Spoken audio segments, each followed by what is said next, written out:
baarlamaanka reer ku jira iyagoo wada jira baarlamaanka ummadda in ay dhaartaaniin markii ay dhaartaaniin in markaa kadib la doorto ninkii ra'iiska ahaa oo kumeelgaarka ahaa markaa kadib baarlamaanka ummaddu isagoo wada jira in lagu dhawaaqo wadajirka Soomaaliya iyo Somaliland haddana buuqa iyo muusikada iyo waxa aad maqlaysaaniin iyo damaashaadka dhacaya waa ra'iiska kumeelgaarka ah iyo baarlamaankii ummadda oo wada fariisanaya oo wada jira baarlamaanka raggii nuwaabta oo baarlamaanka ku jiray hadda ayuu soo galay oo fariistay oo isu diyaarinaya hawshii in lagu dhawaaqo waa maalin weyn oo farax badan waa maalmihii aan sugaynay waxaanu rajaynaynaa maanta in wixii hawl ahaa oo labada dal oo Soomaaliya israacooda ku saabsanaa in maanta ay dhamaadaaniin waxa baarlamaanka nooga muuqda nuwaabtii ka timid Somaliland oo la fadhiya nuwaabtii Soomaaliya baarlamaanka korka sare waxa fadhiya raggii dibadda ka yimid oo iyo raggii journalistayaasha ahaa iyo raggii wax masawirayay iyo giddi oo iyaguna ka qayb galaya oo fiirinaya oo eegahaya Soomaaliya maanta arrinta weyn oo ka dhacaysa baarlamaanka meeshiisa koreeto ayay wada fadhiyaan giddi indhaha ayay nagu wada hayaan jiro nuwaabtaha giddi hadda wada istaageen waxay wada istaageen ra'iiskii jamhuuriga ahaa oo ku meel gaarka ahaa oo xalayto qaatay oo ku dhawaaqay qarnimada Soomaaliya ayaa soo galay hadda ayaa baarlamaanka fariistay hadda ayaa baarlamaanku wuxuu bilaabaya hawshiisii sidii la isugu dir lahaa Soomaaliya iyo Somaliland iyo markaa kadib sidii loo dooran lahaa ra'iiskii jamhuuriga ahaa oo ku meel gaarka ahaa haddana ra'iiskii baarlamaanka iyo ra'iiskii jamhuuriyadda ku meel gaarka ahaa ayaa wuxuu cadeeyay in fadhigii uu furan yahay waxaa hadda istaagay ra'iiskii jamhuuriyadda Soomaaliya wuxuu hadal u jeedinayaa ragga nuwaabtaha oo baarlamaanka isugu yimid oo ka koobma nuwaabtii baarlamaanka Somaliland iyo nuwaabtii baarlamaanka Soomaaliya hadda ayaa waxa la bilaabayaa hawshii iyo ku dhawaaqidii lagu dhawaaqi lahaa israaca Soomaaliya iyo Somaliland waad xasuusantihiin in aynu isku raacnay halakan laga baasgareeyay xaggaasna laga baasgareeyay in maanta intii ka bilaabata waddanka Soomaaliya iyo Somaliland mid ay isku yihiin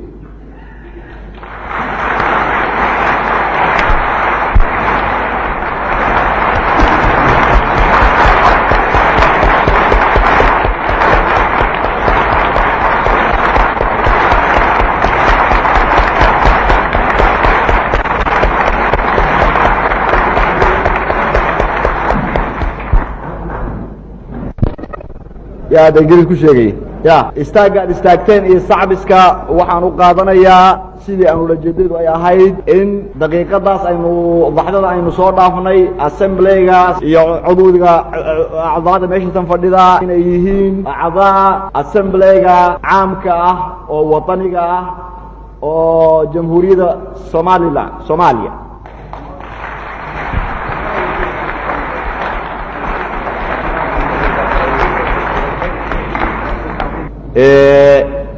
waxaa loo dhigtoon yahay haddaba inaynu bilownaa dhaartii ay dhaaran lahaayeen raggu mid ayagoo loogu yeero inay qaadiga sheekh abubakar cabdullaahi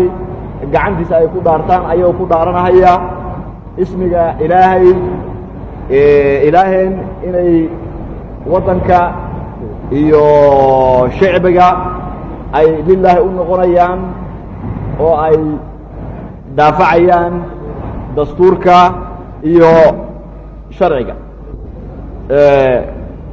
xaaji Cusmaan ragga nin ugu yeer qaaligu waxa ku ag fariista xagga ee hala dhaariyo nin ugu yeer waa la dhaarinaya waxaad hadda dhegaysanayseen ra'iiskii jamhuuriga ahaa oo ku meel gaarka ahaa oo hadalka u jeedinayay baarlamaanka nuwaabta ragga baarlamaanka isugu yimid oo maqashiin hayay in saaka sababta la isugu yimid ay tahay sidii loogu dhawaaqi lahaa israaca Soomaaliya iyo Somaliland hadalka markuu soo jeediyay raggii nuwaabtaha oo baarlamaanka isugu yimid ay kulmay nuwaabtii Somaliland iyo nuwaabtii Soomaaliya giddi waxay ku jawaabeen sacabkii aad maqlayseen sacabkaas aad maqlayseen ayaa wuxuu cadeynaya sida ragga nuwaabta oo baarlamaanka isugu yimid giddi ay isugu raacsan yihiin oo wax innaba hadal haba yaraatay ka qaba uusan ka jirin israaca labada dal ee Soomaaliya iyo Somaliland sida ayaa Soomaaliya iyo Somaliland maanta isku raacayaan dibaddana waxaad ka maqlaysaan muusiga iyo dramka ka dhacaya ee qolkii milatarigaha ay samaynhayaan oo baarlamaanka dibaddiisa ummaddii oo dhammina waxay dhooban tahay dibadda oo waxay sugaysaa oo ay aad u dharaysaa sidii labada dal ay isu raaci lahaayeen iyo xorriyada raggii nuwaabtahana iminka ayay fadhiyaan hawshii rasmi ahaan hadda ayay bilaabanaysaa ay bilaabanaysaa hadda ayaad maqli doontaan hawshii waxa ay ku dhammaato haddana waxaa bilowday dhaartii la dhaarinhayay ragga nuwaabta ah oo baarlamaanka ku jira ee soomaaliya iyo somaliland oo lagu dhaarinhayey israaca labada dal oo soomaaliyeed iyo mid ahaantooda iyo hawsha ay u qaban hayaaniin iyagoo wada jira labada dal oo ay ka kala socdaaniin waxaa hadda dhammaaday dhaarintii la dhaarinhayay ragga nuwaabta ah oo baarlamaanka ummadda haddana waxaa istaagay ra'iiskii jamhuuriga ahaa oo ku meelgaarka ah ragga nuwaabta ah ayuu hadal u jeedinhayaa wuxuuna hadalkaasi ku saabsan yahay labada dal oo soomaalida ah siday isu raaci lahaayeen waxaynu bilaabaynaa iminka doorashada ra'iiska jamhuuriyadda waxaa laydin qaybinayaa bakshadooyinka bokiskaas qof walba waxaa la siinayaa bakshadaas ay ku jirto warqadda aad arkaysiin marka nin walba wuxuu ku dhigayaa magac ninkii ay la tahay inuu u dooranayo ra'iiska jamhuuriyadda magaciisa ku dhigaya shardi ma aha ninka meesha lagu dhigay oo ra'iisul jamhuuriyadda loo doonayo inuu yahay ragga kan meesha fadhiya ka mid ah nin ka mida inuu yahay shardi maaya ninku asaga ikhtiyaar waxaa hadda sidii aad maqlayseen oo ra'iisku uu sheegay la qaybinhayaa warqaadihii la siin lahaa ragga nuwaabta ah oo ay ku dooran lahaayeen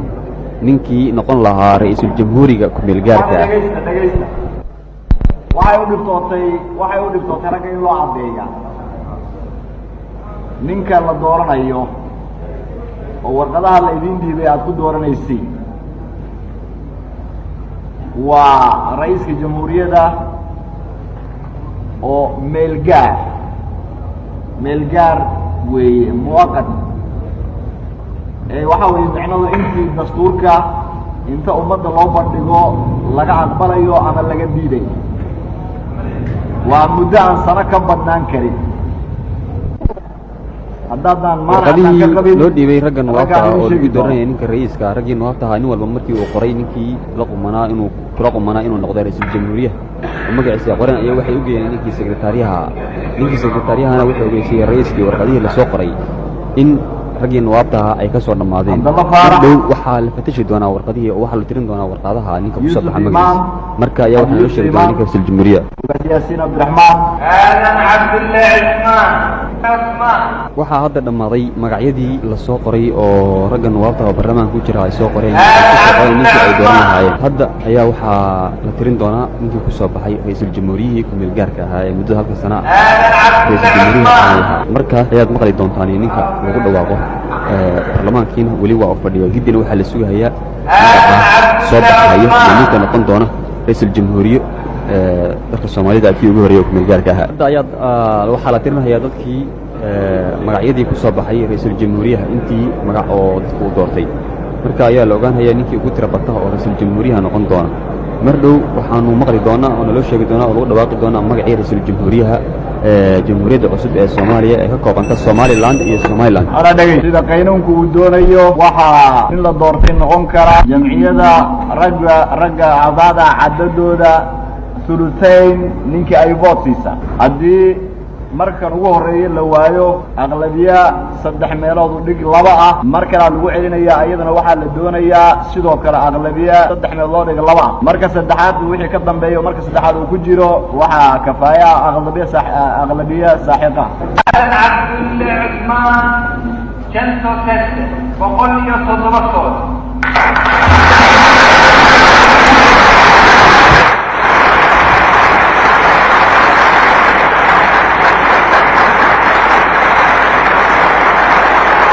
107 maqlahaya oo ra'iisul jamhuuriyadda doorashadiisa ay bilaabatay waxaa loo doortay aadan cabdullaahi cismaan ee loo doortay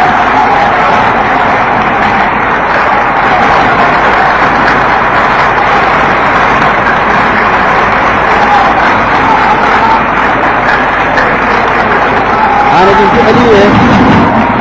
raggii nuwaabta ahaa oo baarlamaanka joogay oo dhan saacada aad maqlaysaa nin iyo istaag ay ku dareen waxay ku doorteen oo lagu dhawaaqay ra'iisul jamhuuriyaha ku-meelgaarka ah inuu noqdo aadan cabdullaahi cismaan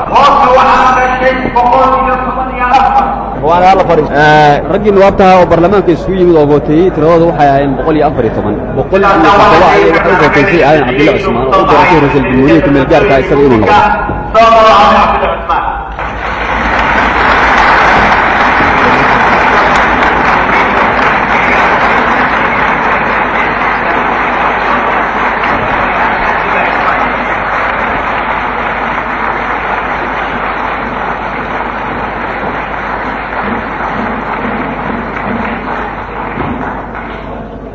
waani hadal igama soo bixi karayo aad baan u calowsanahay waa idinku mahadinaya waxaana leeyahay hadee meesha tan waa inuu yimaado labada naa'ib ra'iis assemblyga ninka u cumri weyn xaaji bashiir ismaaciil culays weyn oo aan la qaadi karin baad madaxa iga saarteen waan idinku mahadinayaa ixtiraamka aad ixtiraamteen ilaahayna waxaan ka baryahayaa inuu ila qabto adinkana waxaan idin leeyahay waxaan idinka doonayaa haddee inaad xilka aad saarteen aad ila qabatiin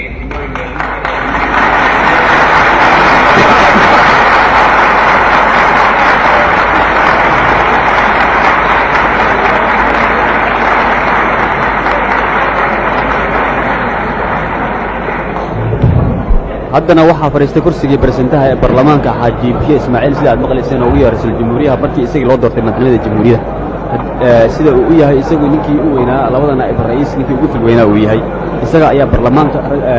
nuwaabta ku fadhiistay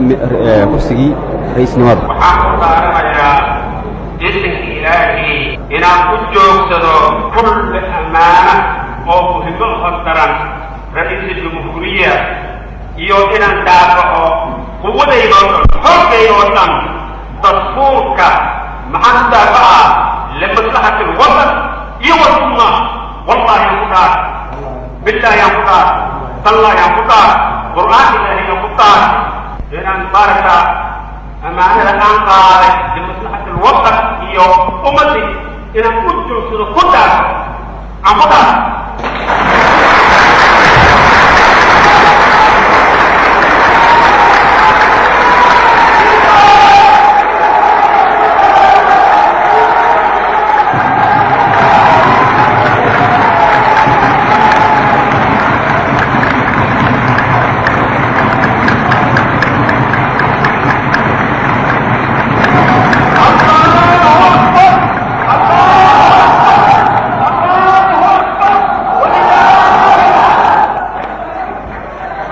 waxaad degeysanayseen dhaartii la dhaariyey ra-iisul jamhuuriyihii markii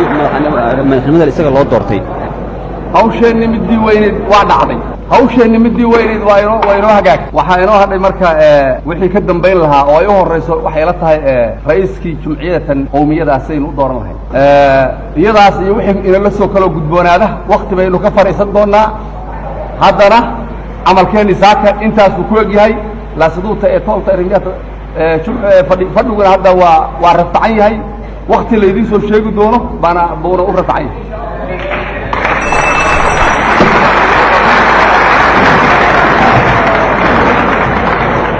fadhigii baarlamaanka saaka intaa ayaa lagu xiray ninkii madaxda u ahaa baarlamaanka oo madaxxigeenka ahaa ee ugu weyn labada madaxxigeen ugu fil weynaa ee madaxnimada u fadhiistay ayaa wuxuu caddeeyey mar haddii la doortay ra-iisul jamhuuriya ku meel gaarka ahaa